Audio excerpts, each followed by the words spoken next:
আলহামদুলিল্লাহ রাব্বিল আলামিন ওয়াসসালাতু ওয়াসসালামু আলা সাইয়্যিদিল মুরসালিন ওয়া আলা আলিহি ওয়া আসহাবিহি আজমাইন।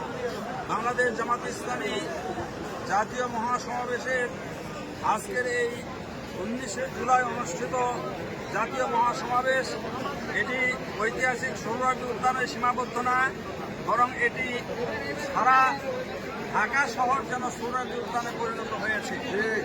আমরা আজকের এই প্রোগ্রামের জনসমাগম দেখে এটি নিশ্চিত হয়েছি আগামীর বাংলাদেশ জামাত ইসলামী বাংলাদেশ, আগামীর বাংলাদেশ আল ইসলামের বাংলাদেশ ইনশাআল্লাহ।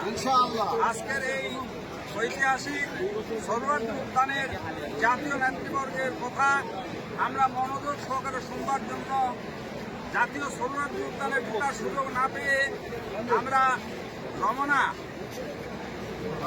পার্কে এসে অবস্থান নিয়েছি এবং এখানেও কয়েক লক্ষ মানুষের সমাগম ঘটেছে।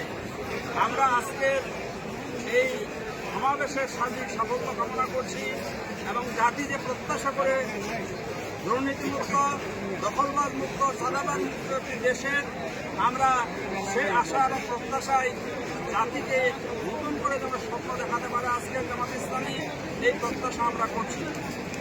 আজকের এই সমাবেশ সার্বিকভাবে সাফল্যমণ্ডিত হচ্ছে, এই আশাবাদ ব্যক্ত করে সকলকে ধন্যবাদ জানিয়ে আমার সংক্ষিপ্ত সাক্ষাৎকার এখানে শেষ করছি। বাংলাদেশ জিন্দাবাদ, বাংলাদেশ জামাত ইসলামী জিন্দাবাদ, ঠাকুরগাঁও জেলা জিন্দাবাদ। আল্লাহু আকবার, আল্লাহু আকবার। জামাত ইসলামী আজকের সম্মিলন সফল হোক, সফল হোক। আজকের সম্মিলন সফল হোক, সফল হোক। তাকবীর। আল্লাহু আকবার। ধন্যবাদ।